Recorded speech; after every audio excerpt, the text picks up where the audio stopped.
Welcome.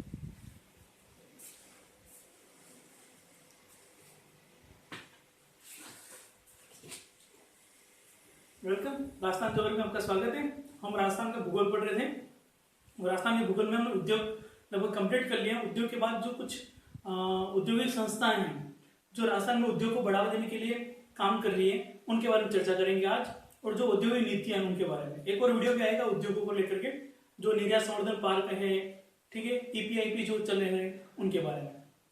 शुरू करते हैं राजस्थान में औद्योगिक विकास की संस्था या औद्योगिक नीतियों से। सबसे पहले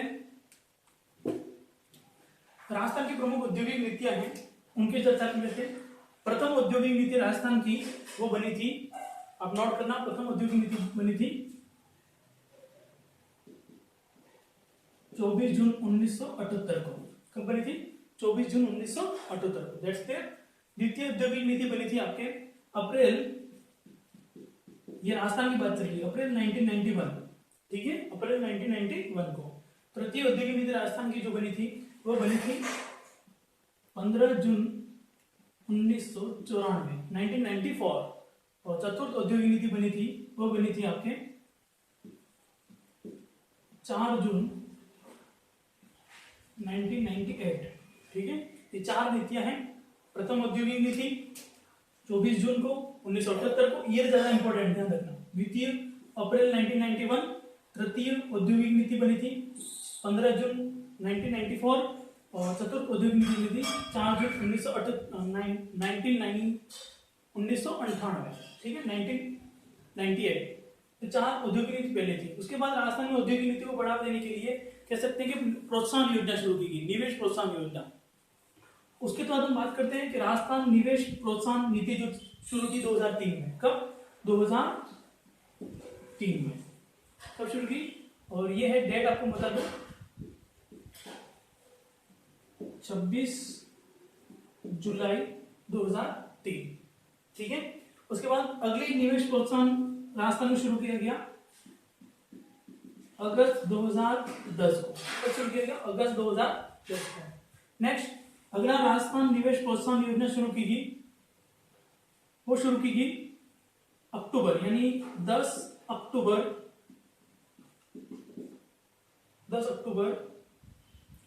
अक्टूबर 2014 को, ठीक है। इसको हम रिप्स भी बोलते हैं, राजस्थान इन्वेस्टमेंट प्रमोशन स्कीम, ठीक है, राजस्थान इन्वेस्टमेंट प्रमोशन स्कीम 2014, 8 अक्टूबर 2014 को लेटेस्ट जो बनी थी वो। मतलब उद्योग, राजस्थान में जो उद्योग है उन उद्योगों को और बढ़ावा देने के लिए निवेश प्रोत्साहन राजस्थान सरकार द्वारा ये चलाया गया था। फिर राजस्थान में कुछ और चीजें हैं, जैसे बात करते हैं कि उद्योगों को लेकर केंद्र सरकार राज्य सरकार ने मिलकर जो शुरू की है, उनमें से सूक्ष्म लघु एवं मध्यम उद्यम टेक्नोलॉजी प्रशिक्षण केंद्र, ठीक है, NSME। उसका टेक्नोलॉजी प्रशिक्षण केंद्र कहां पर खोला गया है, ये प्रश्न पूछा जाता है। ये भिवाड़ी अलवर में। कहां पर हो गया? भिवाड़ी अलवर में ये टेक्नोलॉजी प्रशिक्षण केंद्र, ध्यान रखना, NSME टेक्नोलॉजी प्रशिक्षण केंद्र कहां पर है? भिवाड़ी अलवर में को इसकी स्थापना यहाँ उद्घाटन किया यहाँ पर, ठीक है। NSME जो है वो 12 फरवरी 2016 को टेक्नोलॉजी केंद्र का श्रीमती वसुंधरा राजे ने, जो मुख्यमंत्री हैं, तो उन्होंने इसका उद्घाटन किया है। उसके अलावा NSME जो पॉलिसी है, ठीक है, M का मतलब माइक्रो स्मॉल मीडियम इंटरप्राइजेस, ये जो NSME नीति है 2015 में बनी थी। ये जो पॉलिसी है वो कब बनी थी? 2015 में। That's clear. इससे संबंधित चीजें आपको यही ध्यान रखनी है। अगली बात करते हैं DMFC, फुल फॉर्म। DMFC की फुल फॉर्म है, लिखना, दिल्ली मुंबई फ्रेट कॉरिडोर। इसकी फुल फॉर्म है दिल्ली मुंबई फ्रेट कॉरिडोर, ठीक है। यह फ्रेट कॉरिडोर दादरी दिल्ली से शुरू होता है, राष्ट्रीय राजधानी दादरी दिल्ली से शुरू होकर के उत्तर प्रदेश, वहां से होता हुआ हरियाणा, राजस्थान, गुजरात और महाराष्ट्र के जवाहरलाल नेहरू पोर्ट तक ये पूरा फ्रेट कॉरिडोर बनाया जा रहा है, ठीक है। इस फ्रेट कॉरिडोर की कुल लंबाई होगी आपके 1483 ठीक है, किलोमीटर लंबी है ये। उसमें से राजस्थान का लगभग 578 किमी हिस्सा आता है, यानी ये जो कॉरिडोर गुजरेगा वो राजस्थान के 578 किलोमीटर के भाग को घेरेगा, यानी इतनी लंबाई राजस्थान में होगी। लगभग पूरी कुल लंबाई का 39%, 39% राजस्थान में है डीएमएफसी। इस डीएमएफसी के तहत क्या है कि पूरे इस क्षेत्र में, यानी दिल्ली से मुंबई की इस पूरे क्षेत्र में उद्योगों का विकास करना। ठीक है, एक रेलवे यार्ड, मतलब यहाँ से महाराष्ट्र तक, दिल्ली से महाराष्ट्र तक पूरे एक रेलवे यार्ड के रूप में उस पूरे क्षेत्र में उद्योगों के विकास करने के लिए इस फ्रेट कॉरिडोर की स्थापना की गई है, जिसके तहत चरणबद्ध तरीकों से अलग अलग क्षेत्रों में औद्योगिक निवेश करके हर राज्य सरकार के द्वारा उद्योगों को बढ़ावा दिए जाने के लिए स्थापना की गई है। और इसी के तहत डीएमएफसी के तहत ही राज्य बनाए डीएमआईसी। डीएमआईसी की फॉर्म लिखना आप, Delhi Mumbai industrial corridor. DMIC के फुल फॉर्म है दिल्ली मुंबई इंडस्ट्रियल कॉरिडोर।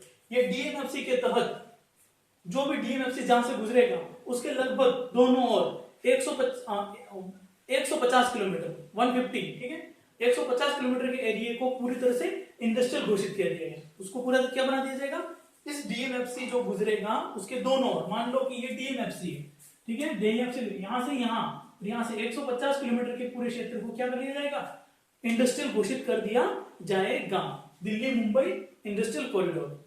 तो दिल्ली मुंबई इंडस्ट्रियल कॉरिडोर के तहत राजस्थान में 2 चरणों में कार्य शुरू किया जाएगा। प्रथम चरण में आप लिखना, प्रथम चरण में आपके भिवाड़ी, खुशखेड़ा और निमराना अलवर वाले क्षेत्र, यहाँ पर काम किया जाएगा। कहाँ पर, भिवाड़ी, निमराना और खुशखेड़ा वाले क्षेत्र अलवर में, ये प्रथम चरण में कार्य क्षेत्र होगा। इसमें यहाँ पर 2 कार्गो हब बनाए जाएंगे। यहाँ पर क्या बनाए जाएंगे, कार्गो हब बनाए जाएंगे। इंडस्ट्रियल पूरा क्षेत्र बनाया जाएगा राज्य सरकार के द्वारा। किसके द्वारा, राज्य। डीएमएफसी और डीएमएसी केंद्र सरकार की पूरी योजना है, जिसमें राज्य सरकार का भी अपना कह सकते हैं कि योगदान रहता है। तो पहला चरण में भिवाड़ी, खुशखेड़ा और निमराना क्षेत्र हो जाएंगे। निमराना 2 कार्गो हब भी बनाए जाएंगे। उसके अलावा दूसरा जो चरण है, द्वितीय चरण में आपके पाली, मारवाड़ और जोधपुर वाला क्षेत्र में, दूसरे क्षेत्र में, मतलब उस क्षेत्र में दूसरे चरण में काम किया जाएगा। मारवाड़, जोधपुर और पाली वाला क्षेत्र, ये दूसरे चरण में कार्य होगा। जहां जोधपुर के बाद रामगंज मंडी कोटा में, जोधपुर में स्पाइस पार्क जो है, ठीक है, उसके तहत फिर रामगंज मंडी कोटा में भी स्पाइस पार्क की स्थापना के लिए पूरा बनाया गया है। तो डीएमआईसी हो गया। डीएमआईसी फुल फॉर्म भी ध्यान रखनी है, क्षेत्र अलवर वाला पार्ट है प्रथम चरण में, तीनों क्षेत्र में बताए। और डीएमएफसी की फुल फॉर्म राजस्थान की कितनी लंबाई, ये बात होगी। अगली बात है, इसी डीएमआईसी डीएमएफसी के तहत guar gum research and development centre, ठीक है, कहां पर स्थापित किया जाएगा, जोधपुर में। कहां पर, जोधपुर में, ठीक है, guar gum research and development centre Jodhpur में। उसके अलावा फुटवियर डिजाइन सेंटर कहां पर, ये भी जोधपुर में स्थापित किया जाएगा, ठीक है। यानी फुटवियर को बढ़ावा देने के लिए, प्रोत्साहन के लिए एक डिजाइन सेंटर की स्थापना जोधपुर में की गई है। और ग्वारगम रिसर्च और ग्वारगम का जो उत्पादन वहां को बढ़ावा देने के लिए रिसर्च एंड डेवलपमेंट सेंटर की स्थापना भी जोधपुर में की गई है।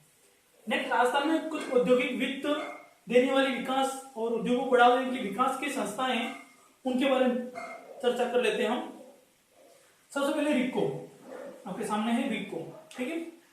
रिक्को जैसा हम जानते हैं, रिक्को पूरी तरह हमारे सामने रिक्को की स्थापना सीधे नहीं हुई है।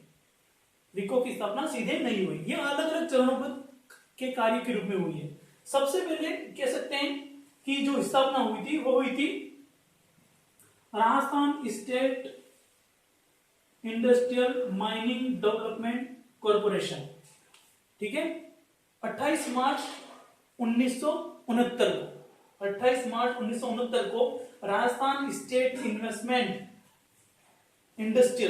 Rajasthan state industrial mining development corporation की स्थापना की गई, यानी जिसमें उद्योग और खनन दोनों को शामिल में किया गया था। जब स्थापना हुई थी तब 28 मार्च 1969 को। फिर क्या होता है, ठीक 10 साल बाद, यानी नवंबर 1979 को, नवंबर 1979 को इससे अलग होकर के एक नई संस्था माइनिंग को हटा दिया गया। माइनिंग को एक अलग संस्था के रूप में स्थापित किया और वो बना आपके Rajasthan state mining development corporation, RSMDC, ठीक है, RSMDC। That's clear. नवंबर 1919, यानी माइनिंग को एक अलग संस्था के रूप में Rajasthan state mining development corporation की स्थापना की गई, यानी उद्योग को अलग बढ़ा दिया गया, यानी उद्योग को पृथक कर दिया गया। वो पृथक करके जो बना वो बना आपके रिक्को। क्या बना, रिक्को, ठीक है। क्या है रिक्को के full form, Rajasthan state industrial development and investment corporation. फिर से बोल रहा हूं, Rajasthan state industrial development and investment corporation लिख दिया आपने। इसकी हिंदी में जो फुल फॉर्म है वो राजस्थान राज्य औद्योगिक विकास, राजस्थान राज्य औद्योगिक विकास और निवेश निगम, Rajasthan state industrial development and investment corporation. That's clear. ये कब मतलब रिको की जो रिको मूलतः कब सामने आया? 1 जनवरी 1980 को। तो अब ये क्वेश्चन जब आता है तो आपको ध्यान रखना है पूछा कैसे गया है एग्जाम में, उसके आधार पर आपको आंसर देना है। रिको का उद्देश्य क्या है, यानी ये जो संस्था बनी अंत में ये रिको है, रिको का उद्देश्य क्या है? रिको का उद्देश्य है कि राजस्थान में सूक्ष्म, लघु और मध्यम प्रकार के जितने भी उद्योग हैं, ठीक है, उन उद्योगों को ऋण की सुविधा देना। किसकी सुविधा देना? ऋण की, दीर्घकालीन ऋण की सुविधाएं देना। ये किसका काम है? रिको का काम है। ठीक है। जमीन अगर उद्योगों या उद्योगपति के पास अगर जमीन है तो उनके लिए जो मशीनरी या जो चीजें चाहिए उन सब के लिए जो ऋण की सुविधा है वो कौन देगी? रिको देगी। That's clear. ये इसका उद्देश्य हो गया। यहां तक कोई दिक्कत आपको? ये बात हुई रिको की। और कोई चीज बच्चों मैं देख लेता हूं, ठीक है। और राजस्थान में हर प्रकार के जो भी उद्योगिक विकास है उन उद्योगिक विकास के लिए हर प्रकार की सहायता देना भी किसका काम है? रिको का काम। किसका काम है? रिको का कार्य है। ये रिको का काम है ऋण देना, मध्यम, लघु और बड़े उद्योगों को, बृहद उद्योगों को ऋण, दीर्घकालीन ऋण देना। और जो भी राजस्थान में उद्योग विकास के लिए संस्थाएं हैं या जो उद्योग स्थापना या उद्योग विकास के लिए हर प्रकार की सहायता देना भी रिको का कार्य है, यह उसका उद्देश्य है। अगली संस्था है RFC. RFC Rajasthan finance corporation, ठीक है, राजस्थान फाइनेंस कॉर्पोरेशन। आरएफसी है वो है आपके राजस्थान वित्त निगम। क्या बोल सकते हैं आप उसे? राजस्थान वित्त निगम। देखिए फुल फॉर्म। इसकी स्थापना कब हुई? राजस्थान वित्त निगम की स्थापना हुई थी 1955 को, 17 जनवरी 1955 को। कब हुई थी?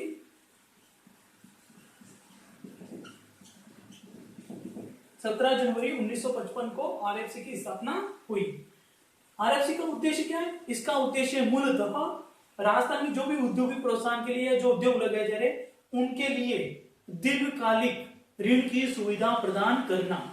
उनके लिए क्या? दीर्घकालिक यानी बृहद, मध्यम और लघु, ठीक है, बृहद, लघु और मध्यम प्रकार के जो भी उद्योग राजस्थान में स्थापित हो रहे उनके लिए ऋण की सुविधा देना। उनके लिए जो कह सकते हैं कार्रवाई के तहत जो भी कार्य करने पड़ते हैं, जो इजाजत लेनी पड़ती है, सब चीजें आरएफसी के तहत दी जा सकती है। यानी रिको के पास जाने से पहले आरएफसी के पास अगर पूरी कार्रवाई कर दी गई है तो रिको अपने आप में वो उन चीज को एक्सेप्ट कर लेता है क्योंकि वो आरएफसी के तहत क्या है? एक्सेप्ट है। यानी आरएफसी ने उसको करार कर दिया है ये सब सही से, उसके तहत फिर ये उद्देश्य मतलब रिको जो इन्वेस्टमेंट है वो देता है। That's clear.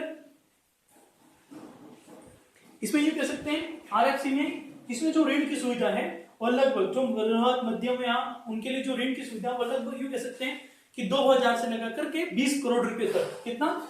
2000 से 20 करोड़ रुपए तक की ऋण सुविधा आरएफसी के तहत दी जाती है। तो पहला बृहद, मध्यम और लघु उद्योगों को निवेश मतलब दीर्घकालीन ऋण देना।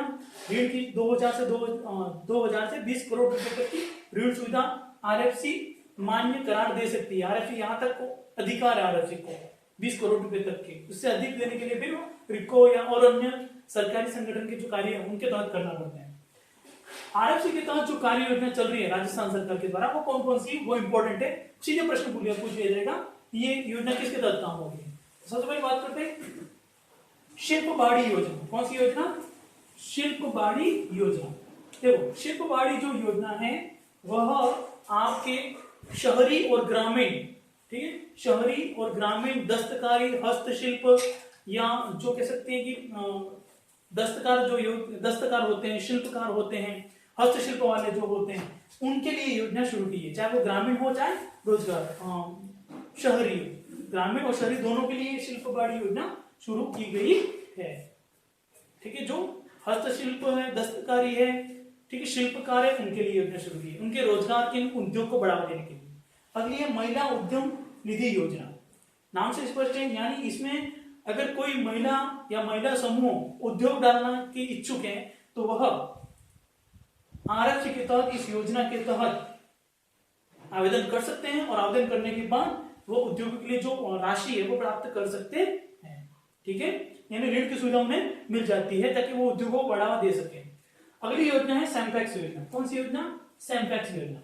सैमफैक्स योजना भी उद्योग को बढ़ावा देने के लिए, ये उद्योग को बढ़ावा उनके देने के लिए वह व्यक्ति जो भूतपूर्व सैनिक रह चुके हैं, जो भूतपूर्व सैनिक रह चुके हैं और वर्तमान में अपने रोजगार को आगे बढ़ाने के लिए वो कुछ नहीं कर रहे हैं, सैनिक का काम हो चुका है, रिटायरमेंट हो जाने के बाद वह अब कुछ उद्योग डालना चाह रहे हैं, उनके लिए ये योजना शुरू की है सैमफैक्स योजना, यानी भूतपूर्व सैनिकों के रोजगार के लिए या उद्योग को बढ़ावा, उनके उद्योगों को बढ़ावा देने के लिए सैमफैक्स योजना शुरू की गई है। अगली है तत्काल स्कीम। कौन सी स्कीम है? तत्काल स्कीम। तत्काल स्कीम क्या है? तत्काल स्कीम मतलब यह है कि अगर किसी को ऋण की सुविधा चाहिए, कोई अच्छा प्रोजेक्ट लेकर आया है तो नया उद्योग डालने के लिए, तो उसको तत्काल स्कीम के तहत जल्दी से जल्दी ऋण की सुविधा दी जाती है। उद्योगों को डालने के लिए ऋण की सुविधा तत्काल स्कीम के तहत दी जाती है ताकि फटाफट कार्रवाई हो जाए, त्वरित कार्रवाई हो जाए, उसके तहत योजना उन लाभ मिल सके।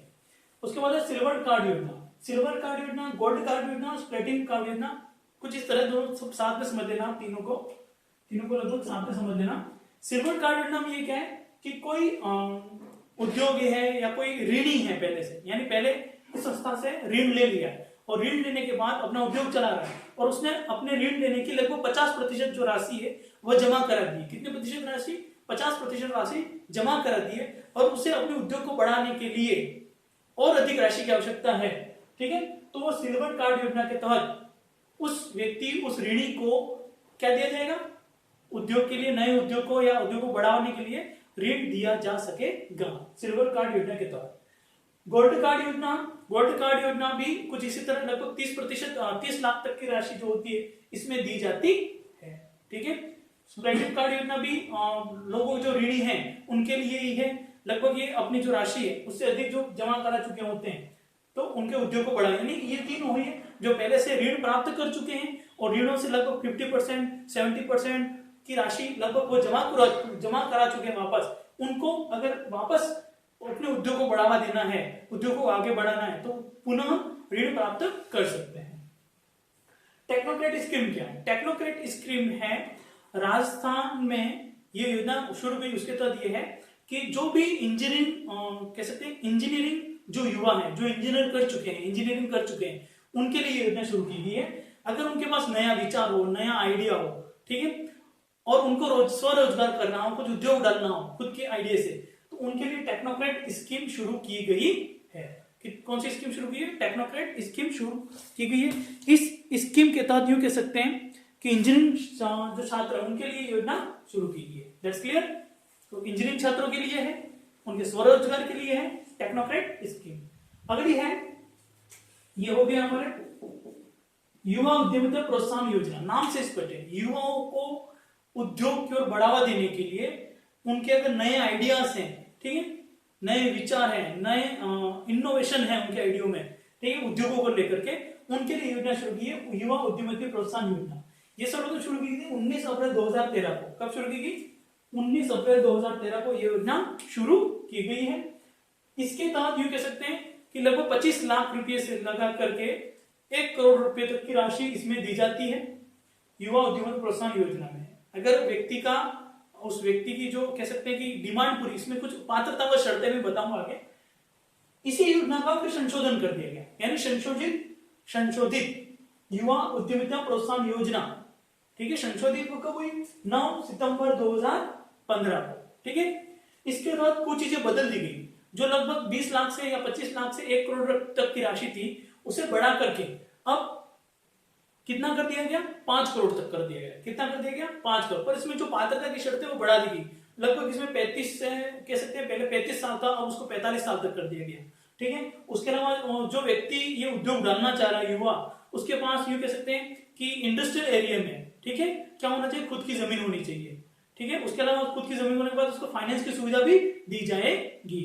तो ये कुछ शर्तें भी हैं, उनके साथ इनको ये युवाओं को उनके इनोवेशन के, उनके नए विचारों को, उनके नवाचारों को बढ़ावा देने के लिए उद्योग में ये योजना शुरू की गई है।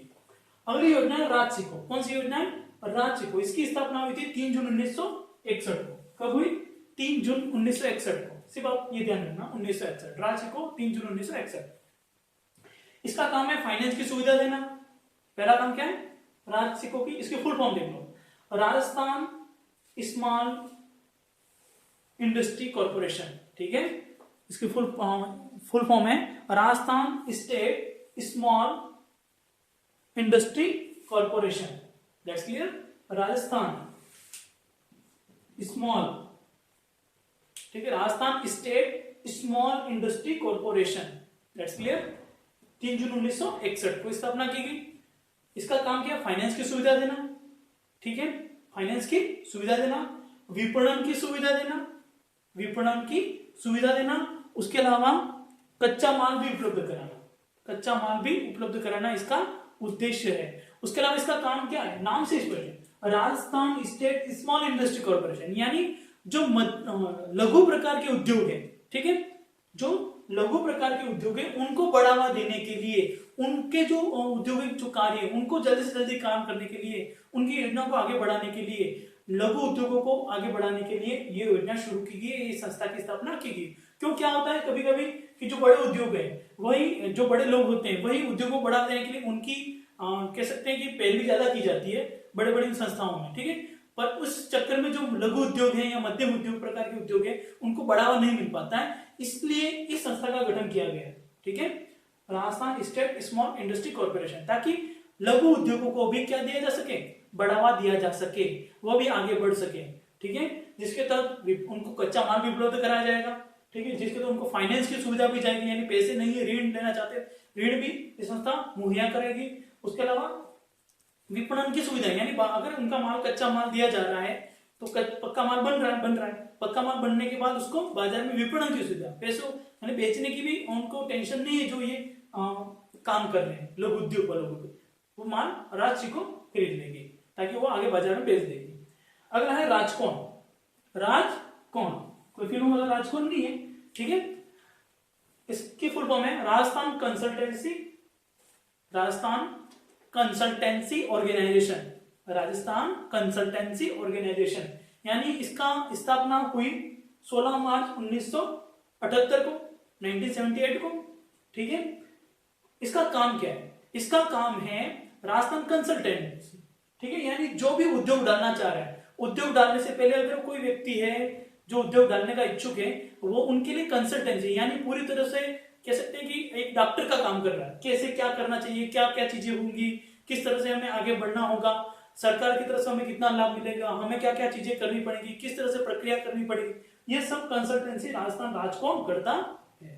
ठीक है, कंसल्टेंसी यानी व्यक्ति को समझाना किस तरह से राजस्थान यानी सरकार के माध्यम से अपने उद्योग को आगे बढ़ा सकेगा। ठीक है, कौन से उद्योग है जिसके माध्यम से वो ज्यादा से ज्यादा प्रोग्रेस कर सकेगा, ये पूरी कंसल्टेंसी राजकोण उपलब्ध करवाता है। अगली बात है रूडा। ठीक है, RUDA, रूडा की फुल फॉर्म या हिंदी में जैसे बोलते हैं, हिंदी बोला जाता है ग्रामीण गैर कृषि विकास अभिकरण, ग्रामीण गैर कृषि विकास अभिकरण। ठीक है, rural non farm development association. ठीक है, इंग्लिश में फॉर्म थोड़ी सी अलग है इसकी, रूरल नॉन फार्म गैर कृषि, नॉन फार्म डेवलपमेंट एसोसिएशन अभिकरण। That's clear. इसकी स्थापना हुई थी 1995 को। कब स्थापना हुई थी इसकी? 1995 को हुई थी। अब नाम से स्पष्ट है, स्पेशली ये ग्रामीण के लिए है।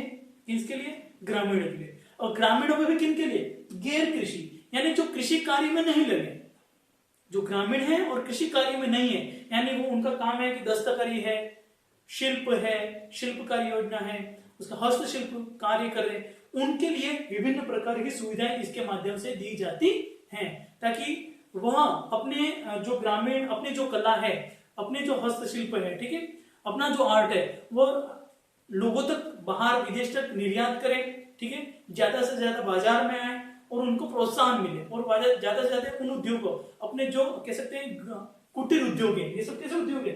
गैर कृषि उद्योग जो ग्रामीण है, कुटीर उद्योग है, और कुटीर उद्योग के माध्यम से बाजारों में उनके जो वस्तु बनकर तैयार होती है वह आए। तो इस प्रकार राजस्थान के प्रमुख वित्तीय संस्थाएं, औद्योगिक नीतियों की बारे में बात हो चुकी है। और भी कुछ चीजें बची हुई हैं इसमें, वो हमारे अगले वीडियो में आ जाएंगी उद्योगों को लेकर।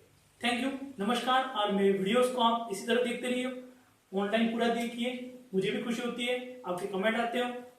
नमस्कार।